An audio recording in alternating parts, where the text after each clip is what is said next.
अपनी हैसियत से अगर ज़्यादा है तो उसके लिए कुछ नहीं किया जा सकता। हार्दिक पटेल जी हमारी कांग्रेस में आए और हमने उन्हें प्रदेश का वर्किंग प्रेसिडेंट बनाया। अगर उनकी महत्वाकांक्षा शायद उससे ज़्यादा रही होगी, शायद वो ऐसा सोचते होंगे पूरी कांग्रेस उनके हाथ में गुजरात की दे दी जाए, तो ऐसा तो कांग्रेस में मुमकिन नहीं है। हमारी कांग्रेस में बहुत बड़े बड़े नेता हैं गुजरात के अंदर। आप चाहते हैं कि आपको सबसे ऊपर बिठा दिया जाए, एक वजह ये भी हो सकती है। दूसरी वजह ये भी हो सकती है नरेश पटेल जी वहाँ पर जो है कांग्रेस में आने की संभावना है। जहाँ तक नरेश पटेल जी है कांग्रेस में आ रहे हैं, हो सकता है नरेश पटेल जी के आने से हार्दिक पटेल जी घबराएंगे, लेकिन जो भी है वो उनकी अपनी सोच है, वो क्यों कांग्रेस पार्टी छोड़ के जा रहे हैं। अच्छा, भाजपा जब से वो कांग्रेस से नाराज कुछ दिनों से चल रहे थे, भाजपा ने सारे केस वापस ले लिए। अच्छा, अब ये राजनीति क्या करेंगे हार्दिक पटेल जी? हार्दिक पटेल जी ने अपनी पूरी के पूरा संघर्ष और पूरी की पूरी जो भी आंदोलन किया वो भाजपा के खिलाफ किया है। आज उसी भाजपा ने उनके केस सारे वापस ले लिए, तो कहीं ना कहीं हो सकता है इसके पीछे भी बड़ी साजिश हो, लेकिन हम उन चीज़ों पे जाना नहीं चाहता। हर आदमी अपने दिल का मालिक है, डिसीजन लेने के लिए स्वतंत्र है। उन्हें लगता है कहीं और अच्छा है तो वो वहाँ गए। सुनने में आ रहा है कि पटेल जी जो है वो बीजेपी ज्वाइन करेंगे। हाँ, तो बीजेपी, वही मैं कह रहा हूँ, पटेल जी ने अपना पूरा आंदोलन, पूरा संघर्ष इस भाजपा के खिलाफ किया है, और उसी भाजपा ने जितना भी प्रताड़ना पटेल जी को दी जा सकती थी हार्दिक पटेल को दी। लगातार वो जेलों में रहे हार्दिक पटेल, और आज ऐसा क्या हो गया कि पटेल जी जो भाजपा में जाने के लिए उतावले हैं, तो आप समझ सकते हैं उनका समाज भी देख रहा होगा। बुलडोजर को लेकर क्या राय है आपकी? बुलडोजर सिर्फ यूपी में चलता था, अब राजस्थान में, दिल्ली में, हर जगह चलने लगा। बुलडोजर कुछ नहीं, बुलडोजर एक तानाशाही है। बुलडोजर से ये साफ सरकार की मंशा जाहिर होती है, वो संविधान को नहीं मानती है। अगर उन्हें कहीं बुलडोजर चलाना है किसी एक विशेष तबके के कारोबार पर, दुकानों पर, घरों पर बुलडोजर चलाना है, तो वो ये मैसेज देना चाहते हैं वो उस एक तबके को, उस एक भक्त श्रेणी को, कि हम जो है बुलडोजर किस पे चला रहे हैं। सरकार तो बुलडोजर इसलिए चला रही ताकि माफिया को खत्म किया जाए। माफियाओं को खत्म, तो वहाँ जहांगीरपुरी में किस पे चला दिया था? तब क्या आपत्ति है सर? देखिए, मेरे उत्तर प्रदेश में डेली बुलडोजर चल रहे हैं। हम जिस शहर में रहने वाले हैं, एटा में लगातार दुकानें गरीबों की गिराई जा रही हैं, नगर पालिका का बहाना लेके। अच्छा, दूसरी बात यह कि आप अतिक्रमण अगर हटा रहे हैं तो अतिक्रमण हटाने की एक जो है सिस्टम है, आपने नोटिस प्रोवाइड किया, प्रशासन ने क्या उस मकान मालिक को या दुकान मालिक को ये बताया कि हम आपका जो है दुकान गिरा देंगे अगर आप अतिक्रमण नहीं हटाएंगे? ये सब क्या है? वो कुछ नहीं, वो सिर्फ और सिर्फ जो है एक तबके पर निशाना साध रहे हैं, गरीबों का रोजगार छीनने की कोशिश कर रहे हैं, और कुछ नहीं इसके अलावा। और एक मैसेज देने की कोशिश कर रहे हैं कि अब इस देश में सिर्फ और सिर्फ या तो मोदी जी की चलेगी या योगी जी की चलेगी, वो ये मैसेज देने की कोशिश। हिंदू, वो तो उनका खुला एजेंडा है। उनके नेताओं ने कई जगह ऐसा कहा है, कई जगह आपने देखा होगा वो संविधान के खिलाफ बोलते हैं। और जो पार्टी और जो देश का नागरिक अगर संविधान के खिलाफ है तो वो इस देश के खिलाफ है। इस देश के लोगों को ये समझना चाहिए, इस देश के युवाओं को ये समझना चाहिए, ये देश संविधान से चलेगा या मनुस्मृति या आरएसएस की सोच से चलेगा, इस देश को ये फैसला करना होगा। यहाँ के युवा तो कह रहे हैं ना, हमें मंदिर चाहिए, रोजगार मिले ना मिले।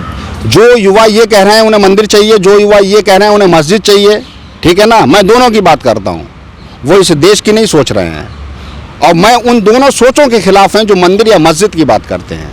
हमें यह बात करनी होगी इंसानियत की, हमें यह बात करनी होगी हिंदू मुस्लिम एकता की, हमें यह बात करनी होगी भारत को जोड़ने की। इसीलिए कांग्रेस ने नारा दिया भारत जोड़ो। यहाँ बात मंदिर और मस्जिद की, गुरुद्वारे की या किसी और चीज़ की नहीं हो सकती, हमें सबकी बात करनी होगी।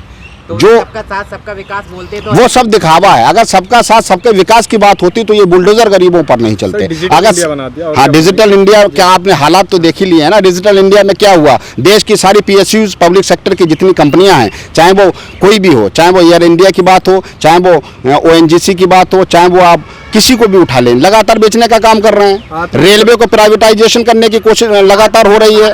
आत्मनिर्भर भारत कैसे बन जाएगा? अभी मैंने कहा 72,000 करोड़, वो 72,000 नौकरियों को पिछले 6 साल में रेलवे से खत्म कर दी गई हैं। सेना से लगातार वैकेंसियों को ख़त्म किया जा रहा है।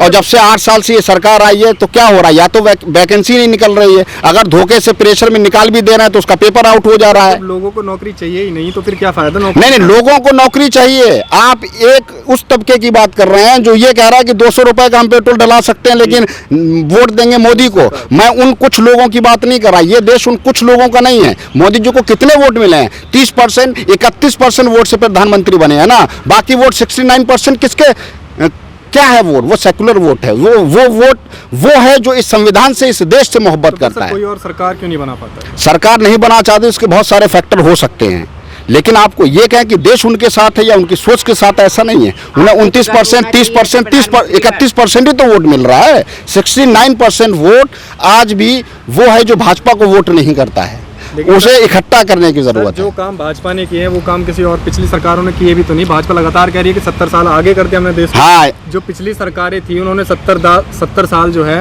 वो देश का नाश ही किया है।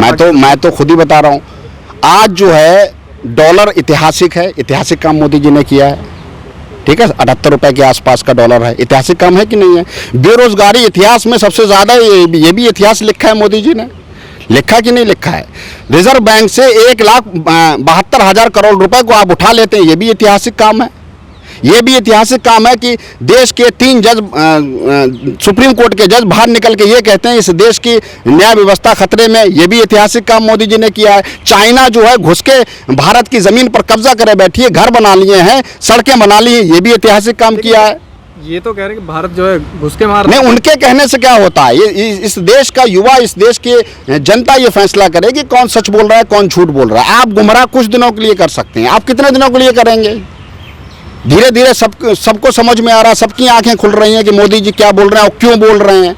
बुलडोजर क्या है और क्यों चल रहा है, किस पे चल रहा है, ये सबको समझ में आ रहा है। आप वक्त का इंतजार करो। बुलडोजर तो सर सभी पे चल रहा है ना। सभी पे चल रहा है, लेकिन गरीबों पे चल रहा है। किसी अमीर की कोठी गिरी?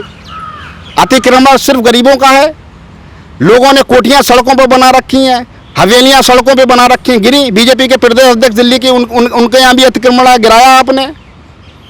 नहीं गिराया ना। सिर्फ और सिर्फ गरीबों को दबाने की कोशिश की जा रही है और डराने की कोशिश की जा रही है, दबाने की कोशिश की जा रही है, और कुछ नहीं इसके अलावा। आखिरी सवाल है, क्या लग रहा है हिंदू राष्ट्र बन पाएगा नहीं बन पाएगा? हिंदू राष्ट्र, ये भारत है, ये हिंदुस्तान है, मोहब्बत का देश है, और ये देश भी मोहब्बत से और लड़ाई से, ये इस तरीके नफरत से नहीं जीता है। मोहब्बत से सब लोगों ने, हिंदू, मुस्लिम, सिख, ईसाई, जितने भी जाति धर्म है, सब ने इकट्ठे होकर इस देश की आज़ादी की लड़ाई लड़ी है। इस कांग्रेस पार्टी के बैनर के तले इस देश की आज़ादी की लड़ाई लड़ी है और इस देश को आज़ाद करा। ये मोहब्बत का देश है और इस बार भी मोहब्बत जीतेगी।